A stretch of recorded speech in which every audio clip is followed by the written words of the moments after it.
Hello guys, आज का अपना टॉपिक है पल्प स्पेस ऑफ फिंगर। तो ये पल्प स्पेस का एक मैंने डायग्राम बनाया हुआ है। सबसे पहले मैं इस डायग्राम को एक्सप्लेन कर देता हूँ कि यहाँ पर आप देख रहे हैं टिप ऑफ द फिंगर का एक डायग्राम बना हुआ है, जिसमें कि ये एरिया जो दिख रहा है ये नेल है और यहाँ पर ये बीच में येलो कलर में सबक्यूटेनियस फेट है।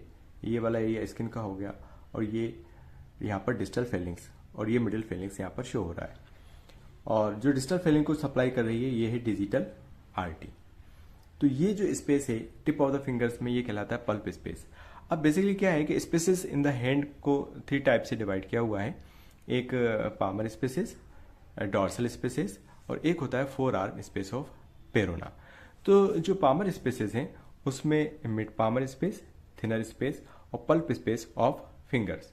तो यहाँ पर जो मिड पामर स्पेस है ये वाला जो पूरा एरिया है ये कहलाता है मिड पामर स्पेस और ये जो पार्ट है ये कहलाता है आपका थिनर स्पेस। अब ये जो पूरा आप देख रहे हैं टिप ऑफ द फिंगर्स पे और ये थंब में, तो ये वाले जो स्पेसेस कहलाते हैं ये कहलाते हैं पल्प स्पेस ऑफ फिंगर। तो ये सारे जो स्पेसेस हैं mid palmar space, thenar space, pulp space of fingers, ये पामर स्पेसेस कहलाते हैं। ठीक है।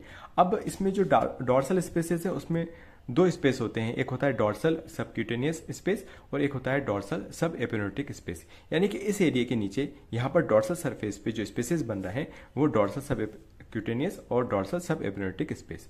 अब एक स्पेस और होता है forearm space of Parona.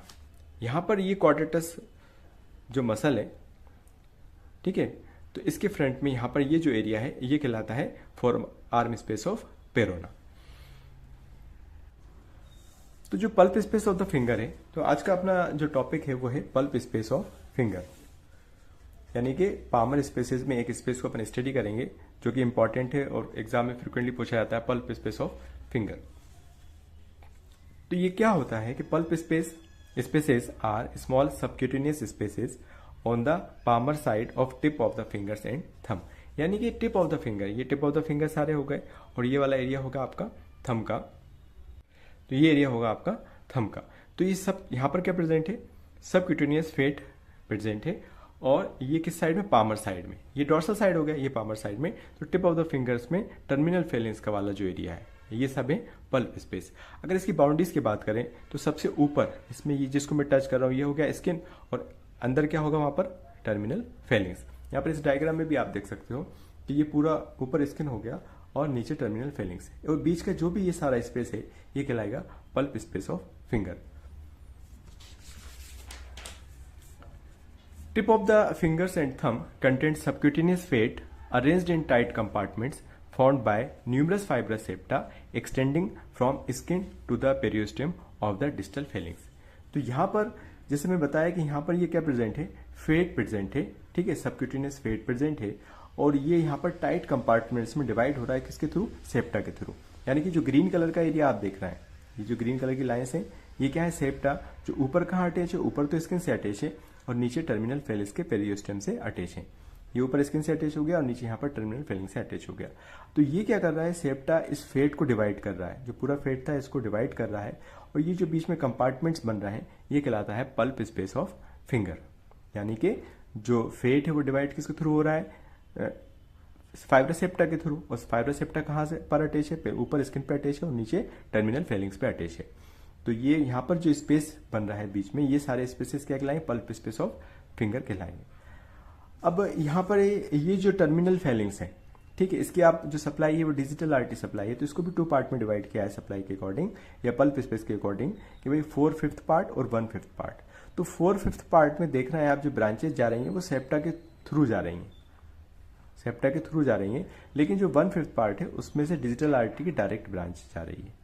तो अगर यहाँ पर एक कंडीशन क्लिनिकली देखने को मिलता है विटलो या फेलोन, तो उस कंडीशन में क्या होता है, यहाँ पर पस का फॉर्मेशन होना स्टार्ट हो जाता है और जब पस का फॉर्मेशन होगा तो इसको क्या करना, पेनफुल कंडीशन रहती है वो इसको ड्रेन करना पड़ेगा। तो ड्रेन करने के लिए वहाँ पर एक लेटरल इंसिजन अपन देते हैं, ड्रेन करने के लिए लेटरल इंसिजन देंगे। ये ऊपर इंसिजन नहीं देंगे क्यों, यहाँ पर क्या प्रेजेंट है, नर्व एंडिंग्स है, टेक्टाइल टिश्यू प्रेजेंट है।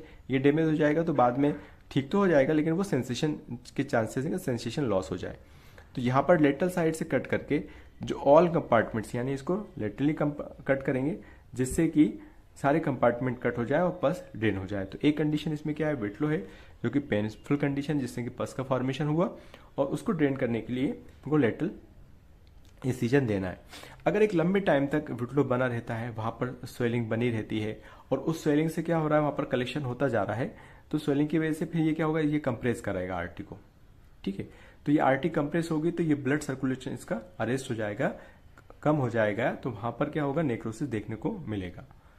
लेकिन वो नेक्रोसिस कहाँ देखने को मिलेगा, सिर्फ 4/5 पार्ट में देखने को मिलेगा और 1/5 पार्ट में देखने को नहीं मिलेगा। ये टर्मिनल फेलिंग्स को भी अपन 2 पार्ट में डिवाइड किया हुआ है। ये 4/5 पार्ट हो गया, ठीक है, ये डिस्टल वाला 4/5 पार्ट हो गया, और जो 1/5 पार्ट है ये प्रोक्सिमल पार्ट हो गया। तो 1/5 जो पार्ट है इस एरिया में वहां पर नेक्रोसिस देखने को नहीं मिलेगा।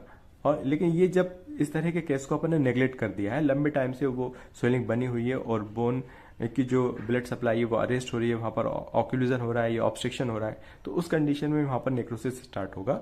अदरवाइज अगर उसको पहले ही ड्रेन कर लें तो ये सी कंडीशन डेवलप होने के चांसेस कम रहेंगे।